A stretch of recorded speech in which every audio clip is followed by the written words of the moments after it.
hola, muy pero muy buen día, ¿cómo estás? Soy Carlos Sebane en este segundo día de este encuentro Instrumentos de Paz, caminando por la senda del perdón y de la reconciliación. A pesar del énfasis que Jesús puso en la necesidad de perdonar, hay pocas cosas que nos cuesten tanto como perdonar, ¿verdad? Y tal vez eso se deba a que tenemos ideas equivocadas sobre el perdón. Hoy vamos a ver qué no es el perdón. El primer error consiste en creer que cuando perdonamos le estamos haciendo el favor a alguien. Y en realidad, cuando uno perdona, se hace un favor a sí mismo. La experiencia nos enseña que cuando guardamos rencor a alguien o tenemos resentimiento hacia alguien, los únicos perjudicados somos nosotros.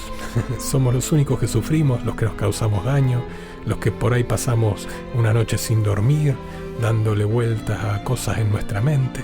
Y mientras tanto la otra persona está tranquila y no se entera de nada. Y es muy llamativo cómo la medicina moderna cada vez más reconoce que los sentimientos negativos o de resentimiento hacia otras personas producen enfermedades físicas y psíquicas. Producen infartos, disfunciones coronarias, problemas en los huesos, en la piel y sobre todo en el sistema inmunológico. Incluso muchas de nuestras dolencias son en el fondo producto de resentimientos ocultos. Por eso equivocadamente solemos creer que el que perdona pierde.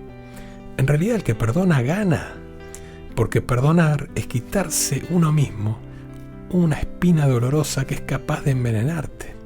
El resentimiento hace más daño a quien lo tiene que a quien lo recibe. Y el que se niega a perdonar sufre mucho más que aquel a quien se le niega el perdón.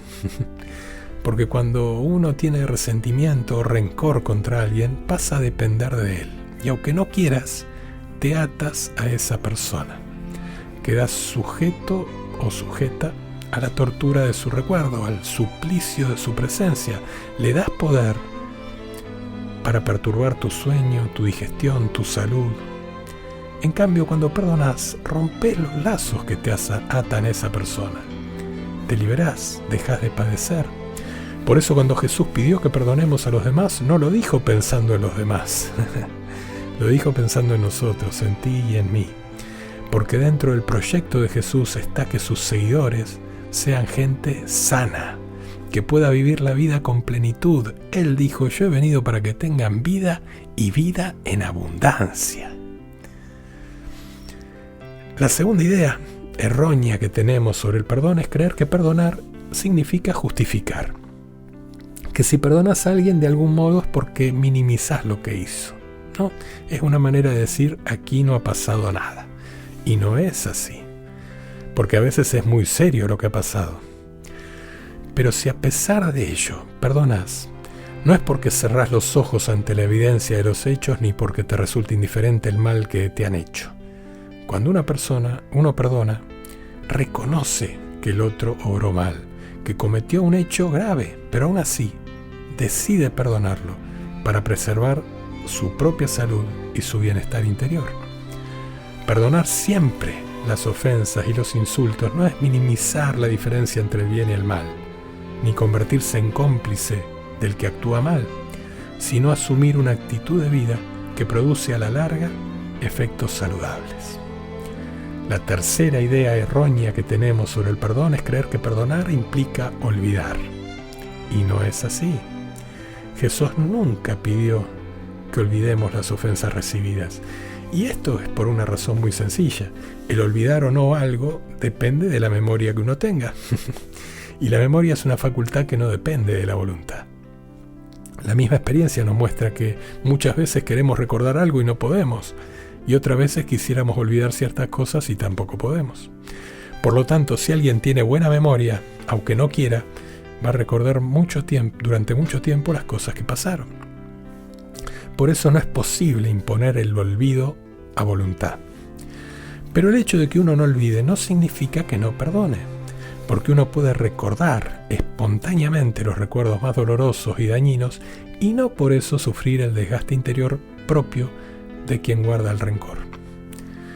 La cuarta idea errónea que tenemos sobre el perdón es creer que perdonar significa volver necesariamente las cosas a como estaban antes.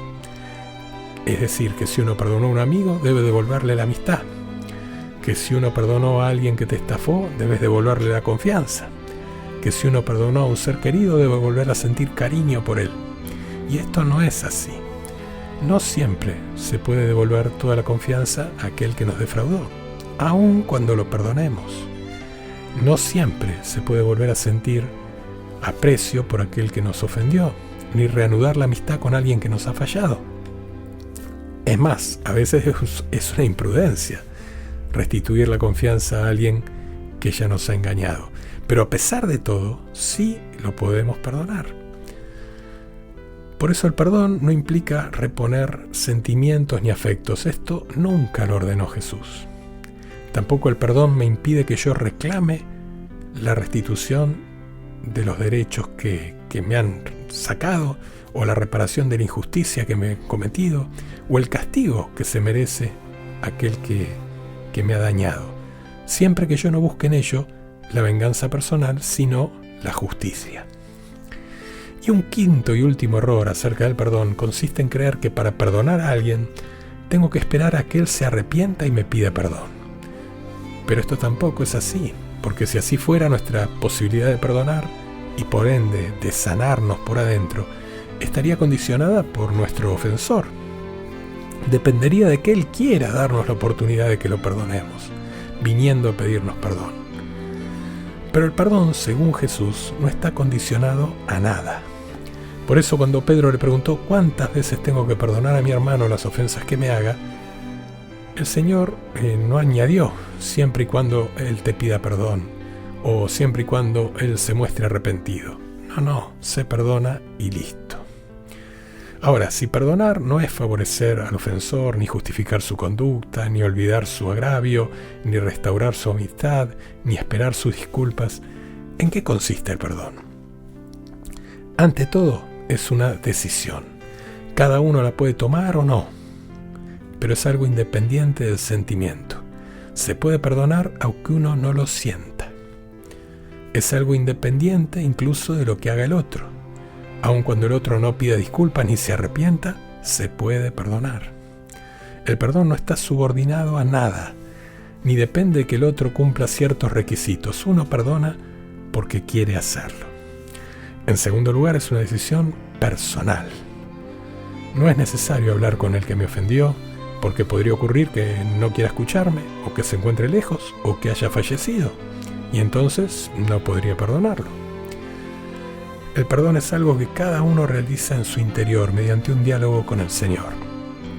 El Evangelio de Marcos cuenta que Jesús, hablando un día de la oración, dijo: cuando se pongan de pie para orar, perdonen si tienen algo contra alguien. O sea que si en el momento de orar alguien recordaba que tenía un enojo con otro, allí mismo ante los ojos de Dios podía perdonar al agresor. ¿Y cómo puede uno saber que ya perdonó? Bueno, hay ciertos consejos del Nuevo Testamento donde podemos descubrir algunas pautas. En primer lugar, cuando ya no se le desea el mal a otro. Según las palabras de Jesús, amen a sus enemigos, hagan el bien a quienes los odian, bendigan a quienes los maldicen.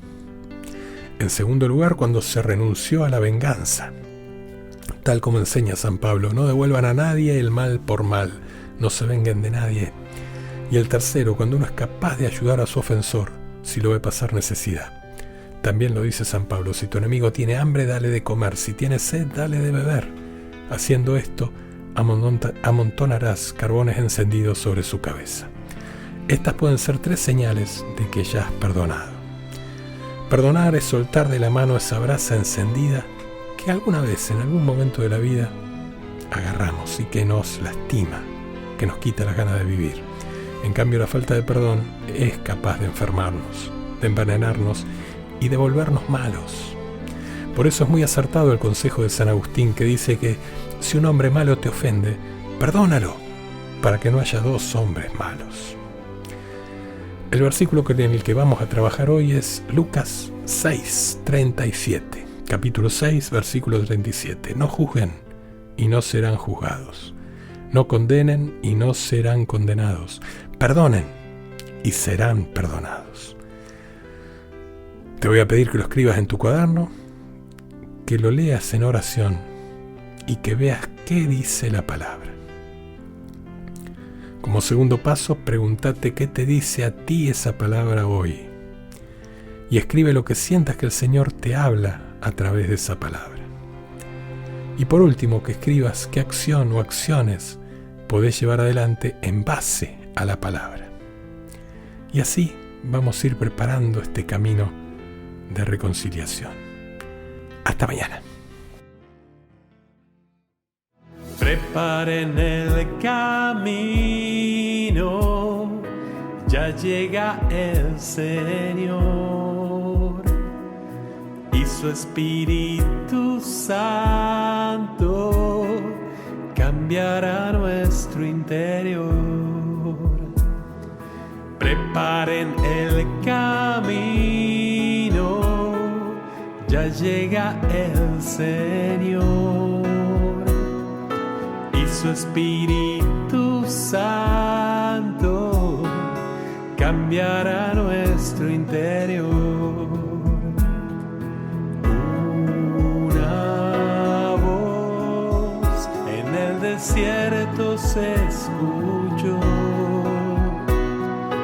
el reino de los cielos se acercó, ábranle su corazón. Preparen el camino, ya llega el Señor y su Espíritu Santo cambiará nuestro interior. Preparen el camino, ya llega el Señor y su Espíritu Santo cambiará nuestro interior.